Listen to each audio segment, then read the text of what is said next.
দেশ ও বিদেশের সকল হোসাইনি মুসলমানদের প্রতি আমার অন্তরের অন্তঃস্থল থেকে সালামুন আলাইকুম। কি ছোট্ট একটা আয়াত পরিবেশন করব আপনাদের সম্মুখে। সূরা জিলজালা আয়াত নম্বর 6-7। বিসমিল্লাহির রহমানির রহিম। ফামান ইয়ামাল মিসকালা যারাতিন খাইরান ইয়ারা ওয়া মান ইয়ামাল মিসকালা যারাতিন শাররান ইয়ারা। এর অর্থ আল্লাহ পাক রব্বুল আলামিন বলেন, এই পার্থিব জগতে যদি কোনো বান্দা বান্দি এক বিন্দু পরিমাণে নেক কাজ করবে, সে তার মতন ফল দুনিয়ায় পাবে। আর যে এক বিন্দু পরিমাণ বদ কাজ করবে, সে তার মতন আযাব ভোগ করবে। এখানে আরবি শব্দটা এসেছে জারা। এই জারা মানে এক বিন্দুকে এখানে মানে একটা সর্ষে 70 ভাগে 1 ভাগে বোঝানো হয়েছে তফসিরের মাধ্যমে। তাহলে যে মন্দ কাজ করবে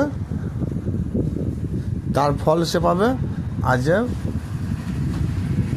নেকি কাজ করবে তার ফলে সে পাবে। যদি সে যারা পরিমাণে হয় তবু আচ্ছা। এবার তাফসীর হচ্ছে, এই আয়াতের তাফসীর হচ্ছে, দুনিয়াতে যারা কাফের মুশরিক, যাদের মৃত্যু পর অবধারিত জাহান্নাম, কেউ খণ্ডন করতে পারবে না। সেই কাফের মুশরিক যদি পার্থিব জগতে অনেকেই নেক কাজ করে থাকে, এটাকে অস্বীকার করতে পারবে না। যেমন কারোরকে ছেলে মেয়ে বিয়ে দিয়ে দিচ্ছে, কেউ একটা কোন দান খয়রাত করছে, কেউ একটা কোনো নঙ্গরখানা খুলে দিচ্ছে, কেউ একটা মসজিদ তৈরি করছে, কেউ একটা মাদ্রাসা তৈরি করে দিচ্ছে, কেউ একটা মন্দির তৈরি করে দিচ্ছে। কিন্তু এই যে এত কিছু খরচা করার পর তারা কি প্রকৃতপক্ষে জান্নাতি? কখনো না। একজন কাফের মুশরিক দুনিয়াতে যদি ভালো কাজ করে থাকে, কিন্তু সে কখনো সে জান্নাতে যেতে পারবে না।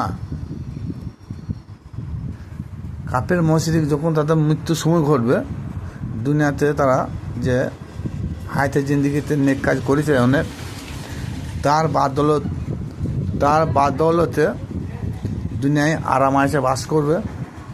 এবং মৃত্যুর সময় আল্লাহ পাক রব্বুল আলামিন বলেন অনায়াসে তাদের মৃত্যু ঘটাবে। মৃত্যুর সময় তাদের কোনো আযাব তাদের উপরে বর্তাবে না। কারণ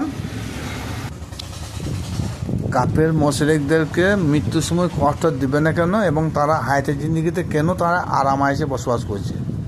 তারা হায়াতে জিন্দিগিতে আরাম আয়েশে বসবাস করছে দুনিয়াতে তাদের কিছু ভালো কাজ থাকার জন্য। আর কিছু ভালো কাজ বর্তমান মৃত্যুর আগে পর্যন্ত তাদের স্টক থেকে যায়। সে বর্তমান ভালো কাজ কিছু মজুদ থাকার পরিপ্রেক্ষিতে আল্লাহ পাক রব্বুল আলামিন বলতে চাইছেন যে ওই ব্যক্তি, ওকে তো আমি জাহান্নামে ভরবই। তাহলে দুনিয়াতে যে কিছু ভালো কাজ করেছে, সে ভালো কাজের জন্য 50 বছর কি 60 বছর জিন্দিগিতে আরাম আয়েশের সঙ্গে জীবন কাটিয়েছে। তারপরেও দেখা যাচ্ছে কিছু পুণ্য অবশিষ্ট রয়েছে। সে কিছু পুণ্য অবশিষ্ট মৃত্যুর সময় তাকে দেওয়া হলো। তার জন্যে যে কাফের মুশরিকের মৃত্যুটা অনায়াসে হয়ে গেল। আল্লাহ পাক রব্বুল আলামিন বলছেন ওই ব্যক্তি মৃত্যুর পরেই তাকে আমি জাহান্নামে ভরবো। কারণ দুনিয়াতে যে খানিক সে ভালো কাজ করেছে, পূর্ণ কাজ করেছে, তার জন্যে তাকে ভালো স্থানে আমি বসবাস করেছি। এবং যদিও কিছু অবশিষ্ট ছিল, তো সেটা মৃত্যুর সময় তাকে আমি আসানোর সহিত তার মৃত্যু দিচ্ছি, কিন্তু সে যে কাফের মুশরিক তার জন্য মৃত্যুর পরে তাকে আমি জাহান্নামে ভরবো। এরপরে যারা মুমিন, যারা পূর্ণ কাজ করে সর্বদাই, তারাও যদি হায়াতে জিন্দেগিতে অনেক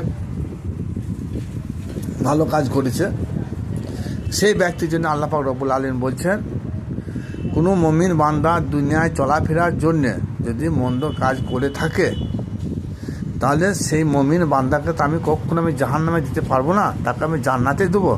তো সে মুমিন বান্দা দুনিয়ায় চলাফেরার পথে কিছু মন্দ কাজ করেছে, তার জন্য সে মন্দ কাজের বাদৌলতে তাকে আমি দুনিয়াতে শাস্তির মাধ্যমে কিছু পরিশোধ করি।